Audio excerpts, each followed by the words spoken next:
I'm so sorry. I've been sick for like a week and my throat is shot. So if my voice sounds a little bit weird in this video, that's definitely why. Hello everybody, welcome back to Board Game Buzz today. My name is Carly and today we're going to be chatting about the 3 new titles from Bitewing Games. And these 3 titles are Xylos, Orbit, and then Ego. These 3 titles are part of a brand new kind of series or catalog of games for Bitewing Games. This is their Cosmic Trilogy. All their games are kind of part of different collections and have different themes and kind of different, you kind of know what you're getting when you are familiar with the types of categories that they have for their games, which I am completely obsessed with.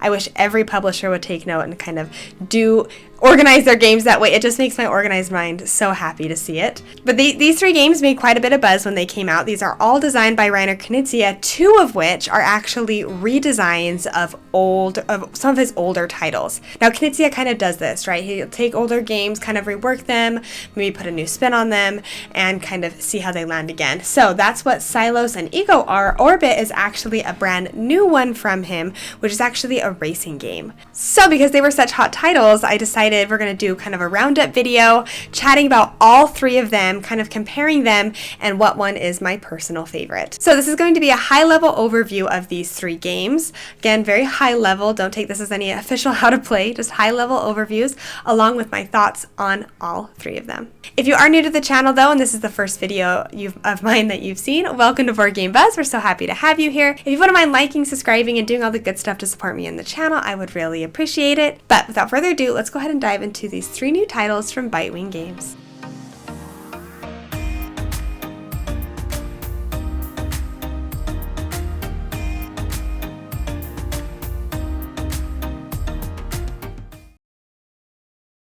Alright, so we're actually going to start with the game that I was the most excited about and the one that I was the most interested in, which is Xylos. The very first thing that I heard about this game was the theme, where you are aliens are coming to Earth abducting cows because cows are the most intelligent life form on the planet. That was all I needed to hear, and I was completely sold on this game. Essentially, this is an area control game, where again, you are playing as alien factions, and you are trying to slowly infiltrate Earth. On a player's turn, there's a couple of things that they can choose to do. The first one, which is optional, but you can choose to actually move up to 2 spaces with your faction. So for example, I could have chose to move one of my yellow pieces there and maybe this one here, or I could have chosen to move this one 2 spaces.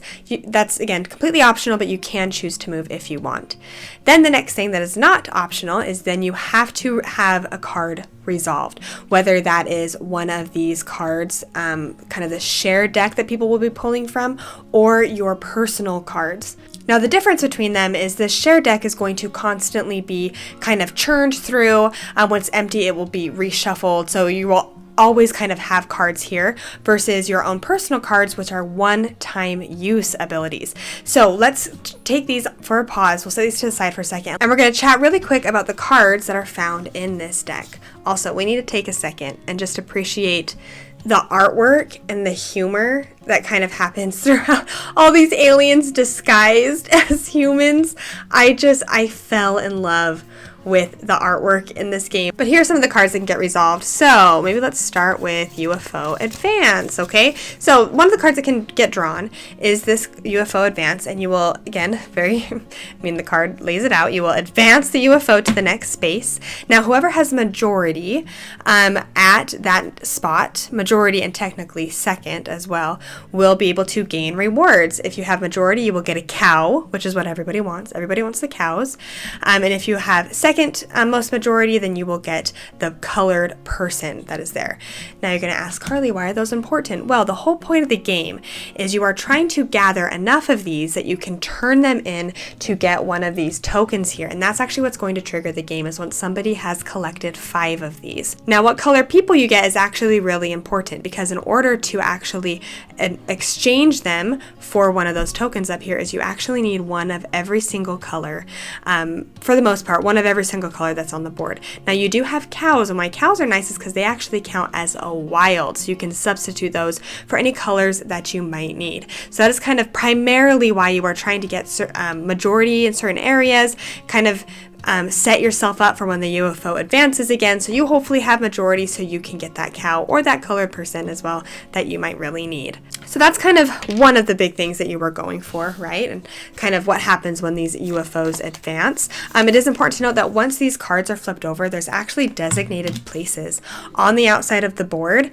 that you can kind of see right here where you actually place those. These are also kind of showing you what cards from the deck have already been revealed and used, so you can kind of hedge your bets a little bit. You have a little bit of information of what might be coming up from the deck, which I really liked that aspect of it. Another card that might come out is marked specimen. It says each player must draw one human from the bag and place it on any corresponding focus group of their choice. Now, focus groups are out here on the outside of the board, and why these are important is because once they are completely full, and only certain colors can go on certain focus groups, for example, only green or this kind of cream color could go here.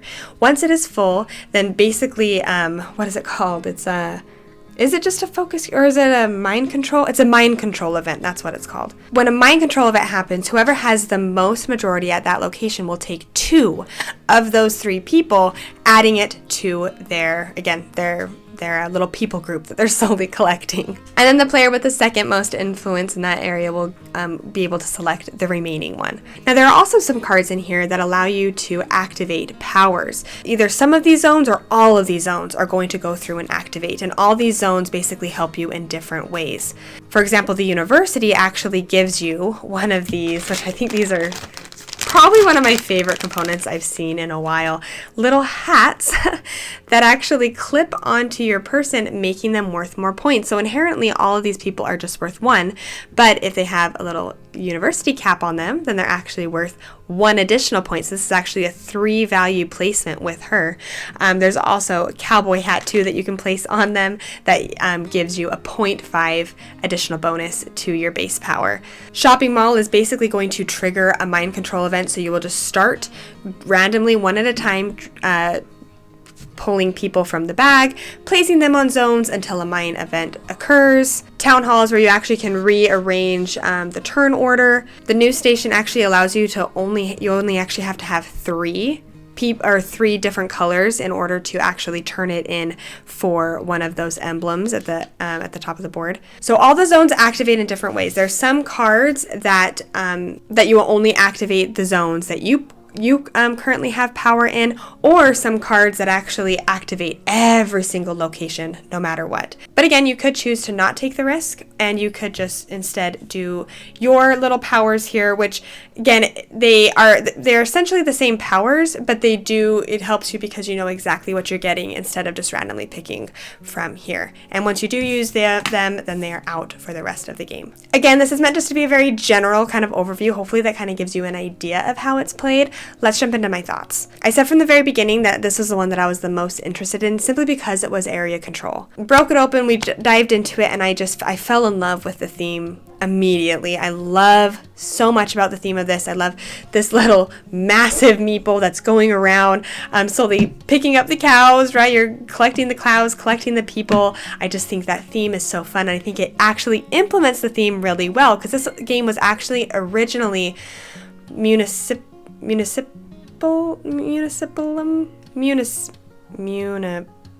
I can't remember how it's pronounced. I'll throw up a picture of it, okay, with the writing. I cannot remember for the life of me ever how this game is pronounced. But it was originally a Roman theme, okay, very Roman themed game. Yes, I know you technically could rebrand this to anything else, but I think it works really well. I don't know, something about the theme completely drew me in. I will say, when it comes to mechanics though, the area control aspect of it felt a little bit flat to me, and I think the reason why is because I kind of felt as a player that I was kind of more just reacting to what was happening instead of planning around it. And I think the reason why is because almost every time, other than 3 points in the game, almost every time on your turn, you will just be randomly flipping over a card. And yes, as more cards come out, you will have more and more information on what is left in this deck inherently.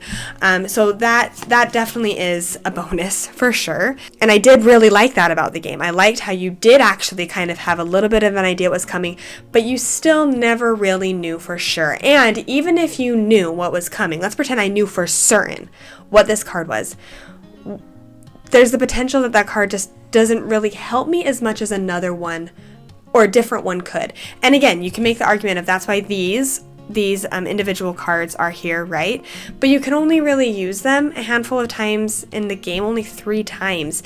And I guess for my area control games, I like to be very methodical in my movements, in my planning. I like planning ahead. I like doing, okay, this and this and this and this. And you just can't really do that. You can't really plan too far ahead in this game. It's more just, okay, oh, I gotta do this. So then you do it, and then you go into your next turn. Okay, now how can I shift from what I just did, even though it wasn't quite what I need or what I was hoping for. I actually felt like it played really good at 2 players, which I was kind of worried about, because when you do play with 2 players, you have to have some sort of dummy player. It's basically just a third color that kind of is blocking stuff, but it really doesn't have any upkeep, and it actually worked. It worked for me, which most area control-ish type of games don't really work super well at that lower player count. So I was pleasantly surprised that this actually did. It kind of gave me that same feeling. Another thing that I kind of want to touch on is when those cards randomly do reveal and you're going through and you're activating, it kind of slows the game down just a tad, just a little bit. It felt like, okay, we're cooking, we're moving, and then we have to stop and go through and activate every single one of these. It didn't take too long, but the rhythm kind of felt a little bit off for me. I know there are expansions and kind of other things that you can add into this game. I personally have not played with those, so this is just kind of point blank my impressions in regards to just the base game. So really, I think the biggest thing that's holding this game back for me is just I didn't feel, again, I had control. It wasn't that I had control, it was my planning with this game wasn't what I prefer. You almost kind of feel like you're at the mercy of the game. I'm going to get people who come in here saying, well, la la la la. I understand all those points. I get that. It's just, those were kind of my feelings while I was playing. It's like, hey, I'm going to flip over this card. I'm pretty sure it's going to be that one, but that's not what I want to do right now. But I have to do it anyways, because that's kind of what was revealed. All right, so having said that, let's go ahead and dive into the next one that we're going to be chatting about. Orbit is a game that is all about racing. You are shooting through the galaxy, trying to be the first one to visit all of these planets that are constantly moving and shifting around the board. At the beginning of the game, everybody will get a hand of 3 cards, and these cards are super important and tell you some interesting information. Every single card is going to have a number on the very top of it, along with some associated planets, and then also potentially an ability. On a player's turn, they will select one of the cards in their hand and play it in front of them. Now, based on what your card says, you're going to go through and activate certain things in different ways. But the first thing that will always happen is if it is showing a planet, that particular planet will move those amount of spaces. So, for example, yellow is going to move 2. 1, 2. On every single planet, there is a direction or an arrow pointing that planet, kind of showing the direction that it's going, so you have to make sure you follow that. Now, if the card that I would have played had some sort of ability on it, right, just like this one, then I would be able to activate that ability. There are a handful of different ones kind of found throughout the game. Let's chat about this one. This one will actually give me more energy cubes, which we'll talk about why those are important in a second. So, for example, that would have given me 3 energy cubes if I would have played that. If I would have played this card, for example, if you see it shows the energy bar completely full, that means I would have been completely maxed out on energy based on my current energy level threshold, which right now is 2. So based on this current example, yeah, I wouldn't have been able to get that one because I only have a maximum of 2 right now. There are also some cards, though, that will actually flip and change the direction that the planets are actually currently going. But we didn't play any of those right now, so we're going to go ahead and take all these back in our hands. I can't remember the 3 that I had. It's okay, we'll just pretend that I did this. Oh, wait, or did I have these 3? Now I can't remember. It's okay. I'll just draw 2 more. It's okay. I'm just showing you what's going on. Then after you've resolved that, then that's when this number comes into play. That is when you can actually move your spaceship those amount of spaces. Now you don't have to use all of the spaces if you don't want to. For example, if I wanted to, I don't know, if I knew that blue was coming up here, maybe I would only want to move 1 to hitch a ride on blue. But what I'm actually going to do is I'm going to hitch a ride on this green planet here. So I'm going to move 3. 1, 2, 3. Boop. Now, because I've successfully visited that planet, I get to remove one of these little planets from my board here. If you look, some of the planets that you may visit would actually give you some little bonuses. For example, this one would actually come down here, increasing my hand limit and bringing up from a 3 to a 4. Likewise, with this orange planet here, I could bring, if I visited it, this would actually slide down, slotting, making my energy level up to 3.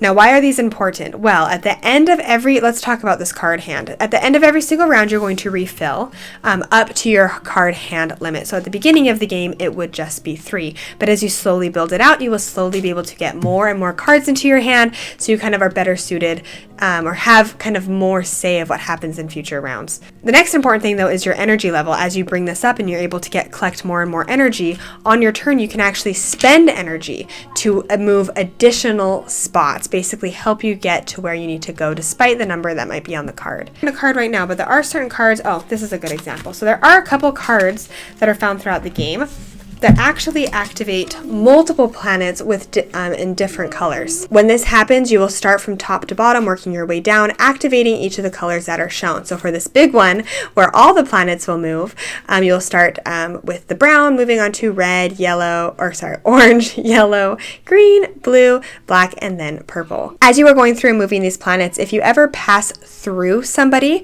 then the planet just kind of passes over them. But if the planet does happen to land, let's just pretend that, let's just say that red was right there.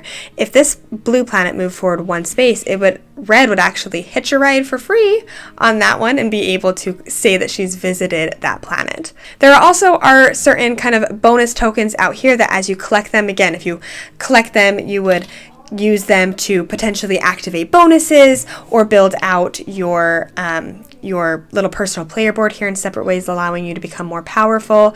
If you are ever maxed out on some of these tokens, for example, if I had completely maxed out my card hand and I went and let's say I triggered one that was another card hand, well, I actually cannot remove that from the game. It has to remain in play at that point, keeping it available for other players. So there's you can't really go around just getting all the tokens off the board. There is a limit. It does nerf you in that way. I think the only thing I haven't quite touched on are these kind of wormhole moments. If you ever reach one, you can choose one of the other ones to magically kind of spawn from. But that's essentially all you're really doing on your turn, is you are playing a card, making the movements, drawing up back to your full hand limit, and next player's turn. And it is quite simply just a race. You're trying to get to be the first one to visit all of the planets in the solar system. All right, let's jump to my thoughts on this game. I was so pleasantly surprised at how much fun this game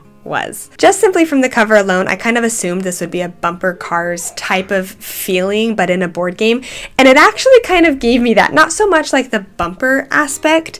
You don't really like bump and push other people necessarily, but just that feeling of everything is kind of spinning and moving around you. That's what this game feels like. Turns go by so fast because that's literally all you're doing, is you're simply playing a card, doing a couple movements, boom, next person. Play another card, do a couple movements, boom, next person. Play another card. So the planets are moving really fast, and it's so fun trying to get to all of them. This game has a really interesting, and I honestly don't even know what it is, but it's never really over till it's over. Even if you're a couple planets behind, there's always kind of a way to swing things. At least for me, I found that there's always a way to swing things in my favor, to still be able to come back, even if you're a couple behind whoever is leading. There's always kind of ways that you can kind of swing the board. Maybe you're constantly, especially if you are getting close to the end game, and other people kind of see that. They know the planet that you're trying to get to. And I feel like everyone kind of comes together collectively. How can we push Amy away from the yellow? Like, we have to move yellow. We have to just keep moving yellow. Don't stop. So whoever's in lead is kind of just rushing, racing, trying their best to get to it, while basically trying to beat out the clock, essentially. I love the progression from the game too, because when it starts off, you really are, you don't have a ton of cards you can pick from, right? You don't really have a ton of extra energy that you can spend, but fairly, a handful of rounds go by, a handful of planets you visit, and all of a sudden you're like, oh no, like, I actually am kind of getting, you really do feel like you are kind of getting more powerful. And then on top of that, that's just kind of like the base game side.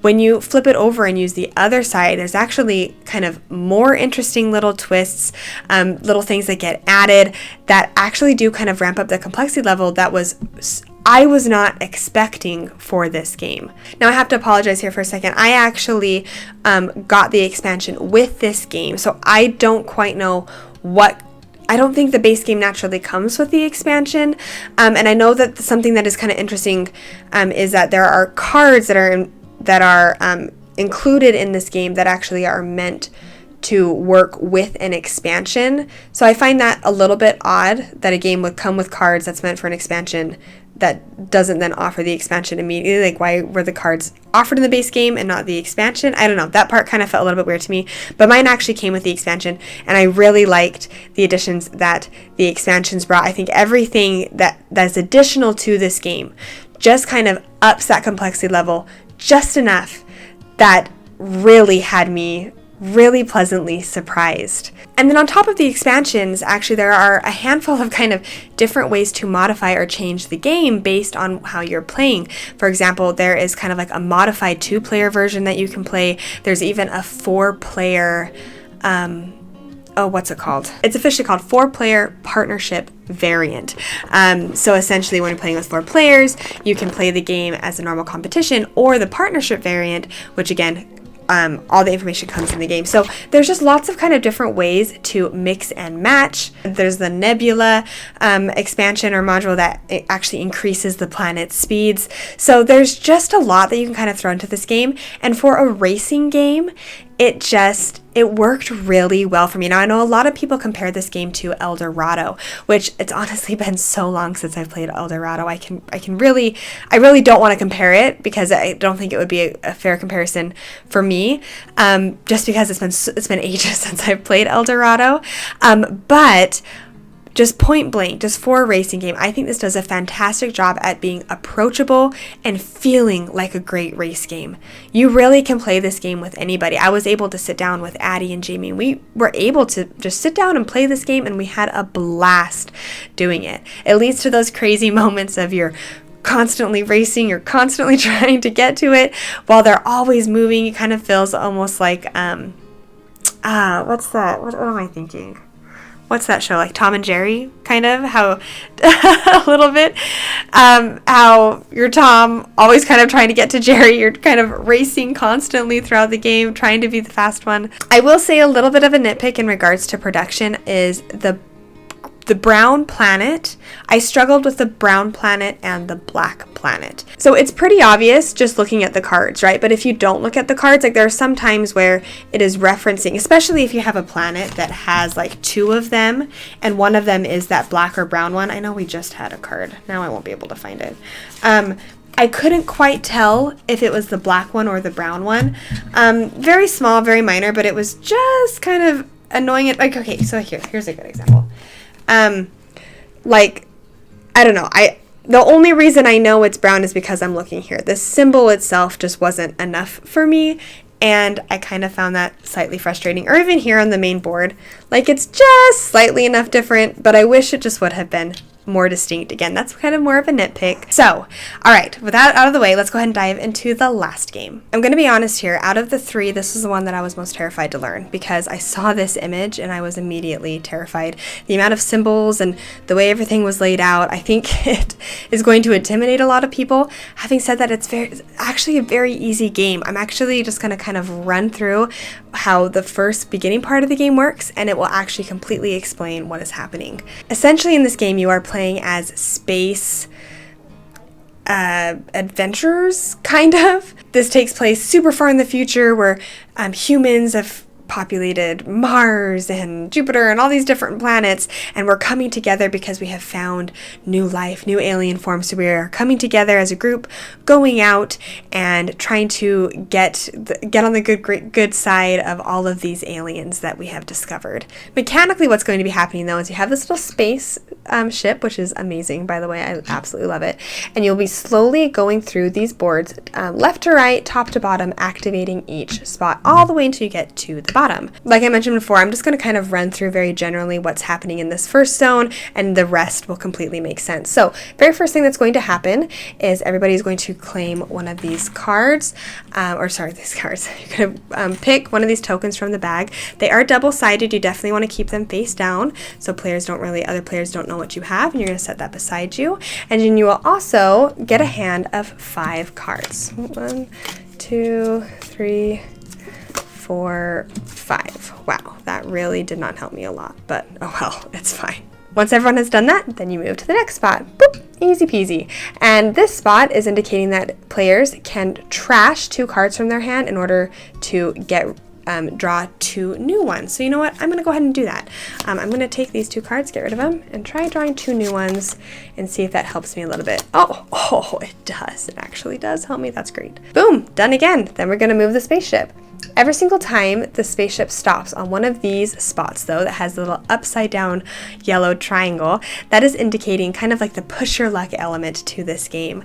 What's going to essentially happen is you are going to reveal you can choose, right? You don't have to, but you can choose to reveal 4 cards from the deck. For every card, the cards that you are wanting for this particular one are these green ones and then these purple ones. If you have a total success, meaning every single card that you flip is one of those 2 colors, then you get to claim those cards completely without any penalty.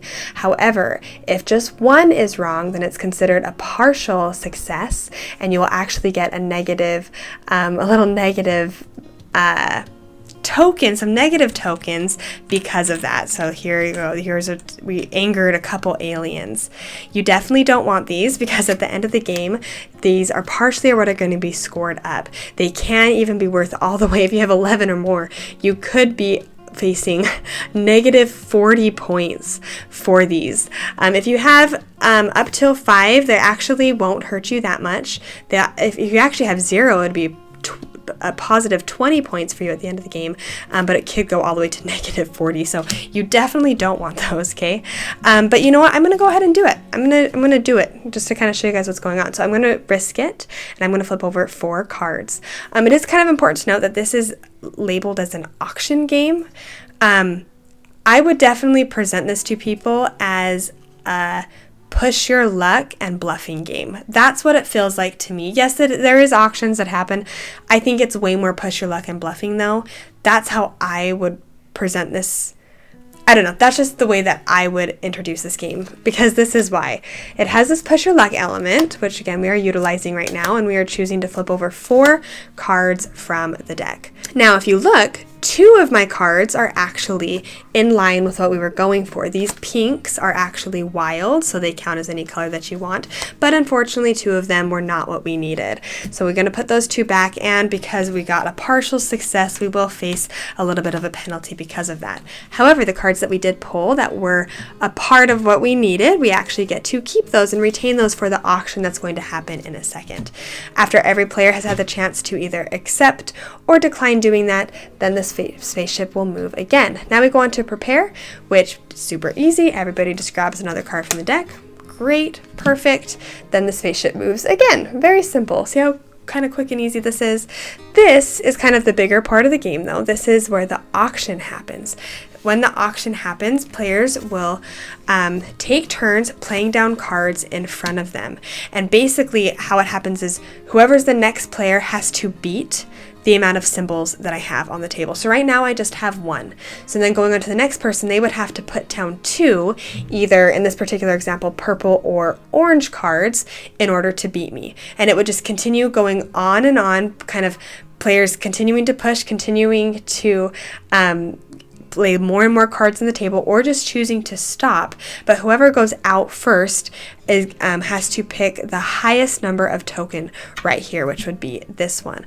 Why these are important is because once the auction is over and everybody has gone out, right, all the way down to the last person, whoever won it will actually get first dib on claiming one of these things that are within this kind of pie chart. Now there are good ones that you can claim. There also are bad ones that you can, unfortunately, you would have to get stuck with, right? Let's chat about this symbol right here though, because this symbol actually has to do with these cards. The name of them are blanking for just a second. I'm sorry, I'm sure it'll come to me.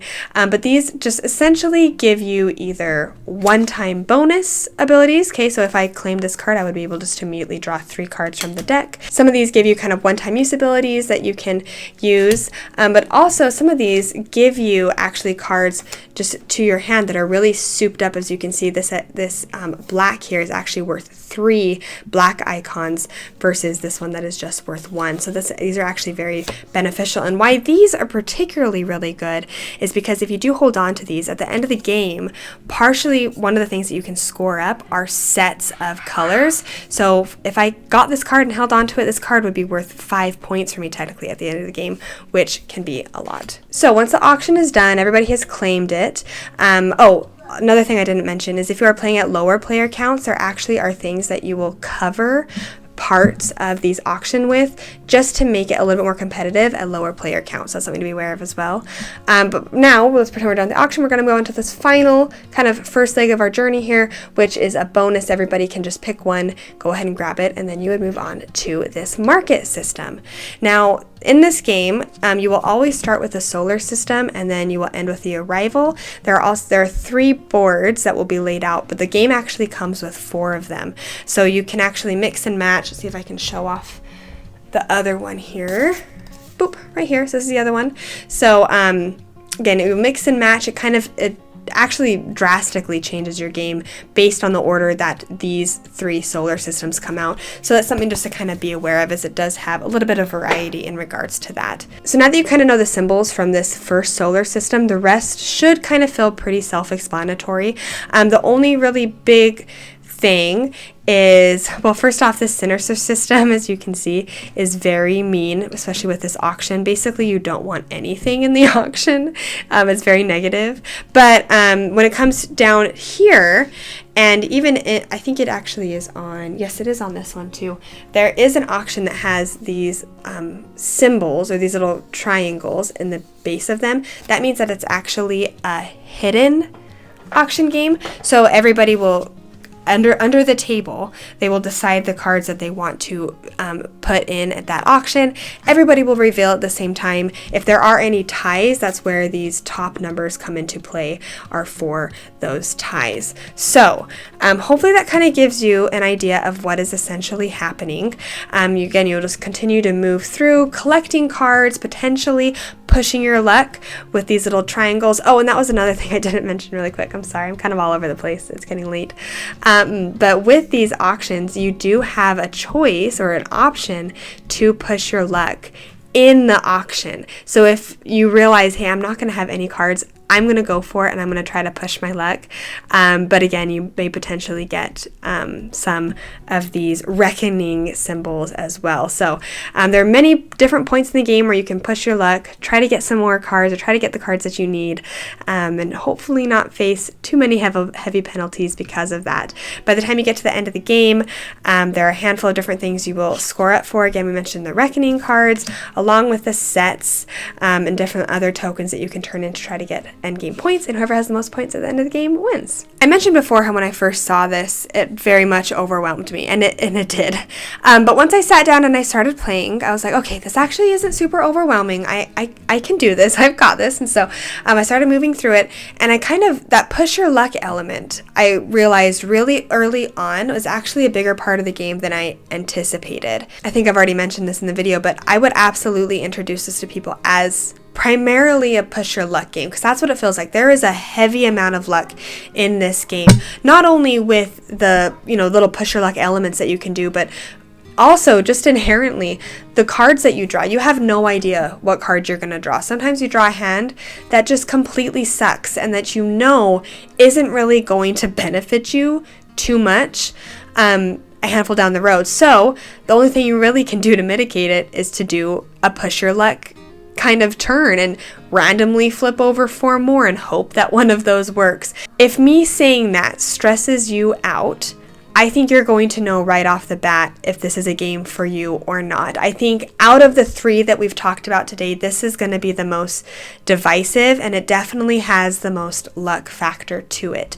However, having said that, it is still an interesting game, and I really like how, well, first off, biggest thing that really surprised me is how much the game changes based on the system that you have laid out. For example, if you start with this Sinister system first, you guys are going to be pulling in right off the bat just quite a bit of these tokens that you just simply don't want, and that inherently affects the rest of the game. Or potentially you don't even have the Sinister system in play and you have the other one in play, and so it will inherently feel like a slightly more forgiving game. You won't feel like you are quite at odds with the aliens. And so I love that level of variability that it had, and I was really impressed with the way it changed. If you can kind of just get past the initial look, it actually is a very straightforward game.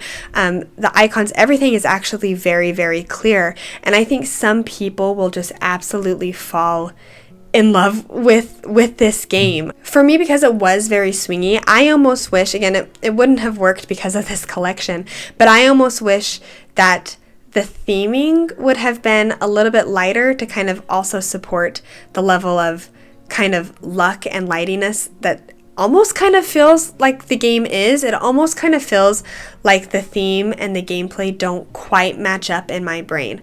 And again, I know I think it is kind of meant to be kind of a lighthearted, you're going out into space and you're ticking off the aliens, but it also kind of felt a little bit too heavy, a little bit too sci-fi a bit.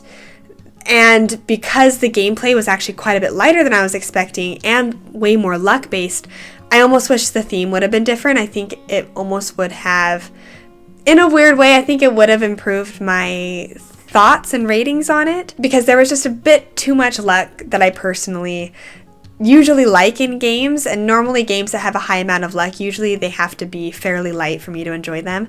And again, this is a light game, but something about this, the mechanics and the theme didn't quite work right in my brain. I did really like how from the very beginning of the game you have your entire pathway laid out, so you can actually kind of plan ahead in regards to holding on cards, right? Or choosing to maybe push your luck here.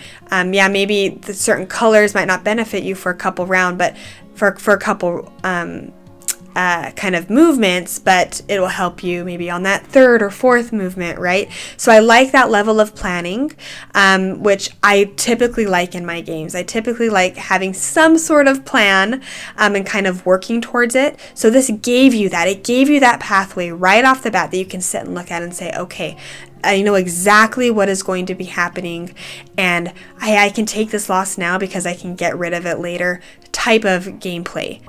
I love this game at 2 actually because it has this interesting kind of game of chicken almost. I kind of talked about how you're kind of bluffing. Well, when you're playing with 2, there is, I mean, even when you're playing with more, but with 2, it's really interesting because you're laying down. I gotta look tough because I don't have another one. It almost kind of felt like a no thanks-esque type of game, especially when you were at 2 players. It's just this big game of chicken of who's gonna go, who's like if I lay down one more, does that mean she's really out, right?